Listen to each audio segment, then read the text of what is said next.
aujourd'hui, on va entamer une activité de lecture dans le cadre de notre projet Antigone, dont l'auteur est Jean Anouilh, qui a réécrit cette œuvre en 1942, mais cette pièce a été jouée en 1944. Voilà. Comme œuvre étudiée, donc c'est déjà signalé, c'est Antigone. Donc ça relève de... Aujourd'hui, on va aborder l'activité de lecture. Voilà. Alors pour le passage qu'on va essayer de décortiquer dans une approche plus méthodique, alors nous avons d'abord, il faut commencer par une question d'accroche. Alors une question donc, par laquelle j'essaie de vous inviter à analyser, à accéder au sens du texte. Alors, pour la question, vous avez comment vous expliquer le choix de Jean Anouilh. Donc voilà, la grande différence entre la pièce de Jean Anouilh et celle de Sophocle, c'est que Jean Anouilh a commencé sa pièce par la fameuse scène entre Antigone et la nourrice. Voilà. Comment vous expliquez le choix de Jean Anouilh de commencer cette pièce par la nourrice, personnage dont le rang et la classe sociale sont totalement en contraste avec Antigone. Voilà. Déjà, le contraste s'installe au début de la pièce. Donc nous avons notre support qu'on va essayer de décortiquer minutieusement. Donc nous avons d'abord la réplique d'Ismène. J'ai bien pensé toute la nuit, tu es folle, donc jusqu'à la fin. Donc je vous laisse quelques secondes pour que vous l'occasiez, vous trouvez la scène, le passage. Voilà, c'est notre passage qu'on va essayer d'étudier. Voilà. Voilà. Alors prenez le passage. Voilà. Donc traditionnellement, on commence par l'identification du passage. Donc la fameuse question est toujours de quelle œuvre est extraite cette scène, quelle tonalité y domine. Voilà pourquoi j'ai signalé cette question, parce qu'on aura besoin de cette question par la suite pour le travail de langue, dans le cadre de notre séquence bien sûr. Donc pour la situation, donc les trois questions pour localiser le passage, quand on parle de la situation, il faut se repérer dans l'œuvre pour bien assimiler le passage objet d'analyse. Alors pour la question, la première, quels sont les protagonistes de ce dialogue?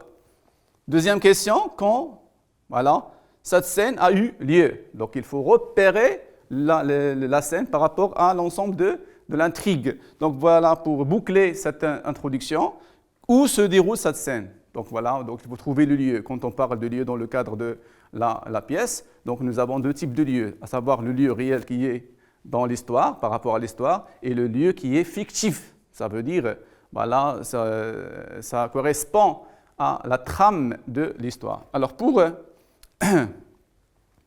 l'identification, donc ici, donc après avoir vu ces questions, on passe maintenant à l'identification. Cette scène est extraite d'une pièce de théâtre intitulée Antigone, bien sûr, dont le premier dramaturge, donc l'écrivain, l'auteur d'une pièce de théâtre, est Sophocle, donc est réécrite par Jean Anouilh, donc c'est une réécriture en 1942 et mise sur scène en 1944. Voilà. Pour la situation, contrairement à la pièce de Sophocle, qui commence par Ismène et Antigone, Anouilh reporte cette scène, à savoir la scène de Ismène et Antigone, et la place après la discussion relativement grinçante et comique. Comique pourquoi? Parce que dans la scène, lors de l'étude de la scène, vous allez voir qu'il y a le procédé de comique qui porte sur le quiproquo, à savoir cette expression, cette fameuse expression entre nourrice et Antigone. C'est l'amoureux. Donc pour elle, il y a un décalage de sens entre nourrice et Antigone. Entre nourrice et Antigone, pour lui, l'enjeu est purement dramatique, préparer le coup de théâtre, ce retournement qui va changer toute l'histoire, savoir l'enterrement de Polynice qui va donner lieu à d'autres événements, à d'autres péripéties, ce qu'on appelle la tension dramatique dans l'histoire. Alors pour la problématique, donc si vous lisez bien le texte, vous allez voir qu'il y a il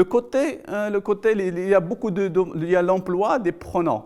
Et il qui renvoie à crayon, vous avez lui, le pronom tonique qui renvoie aussi à crayon. Entre les deux, entre crayon et les deux sœurs, il y a quand même une opposition. Les deux sœurs sont sur scène et vous avez crayon qui reste abstrait pour les deux. Donc d'emblée, vous pouvez dégager cette problématique.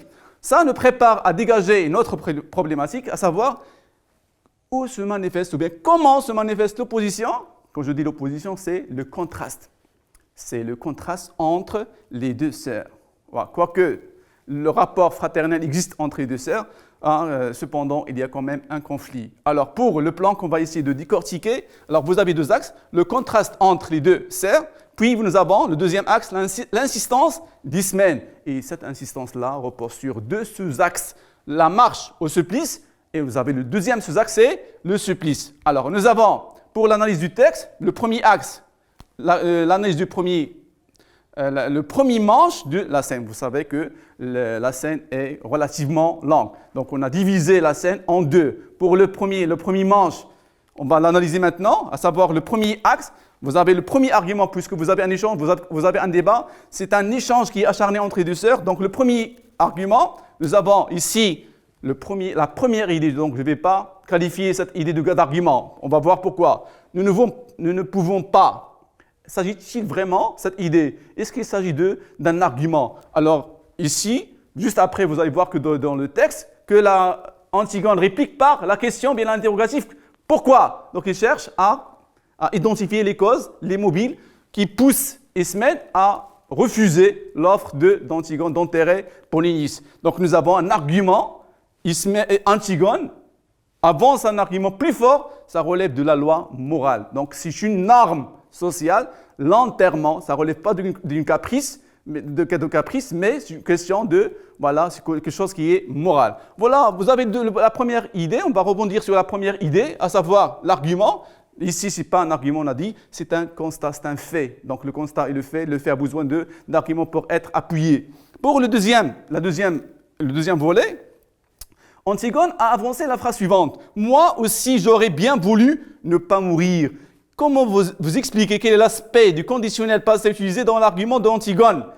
Moi, j'aurais voulu, c'est le verbe vouloir au conditionnel passé. Pourquoi Antigone a recouru à l'emploi du conditionnel passé? Donc nous avons l'irréel du passé, ça veut dire que dans le passé, cette action ne se réalise pas.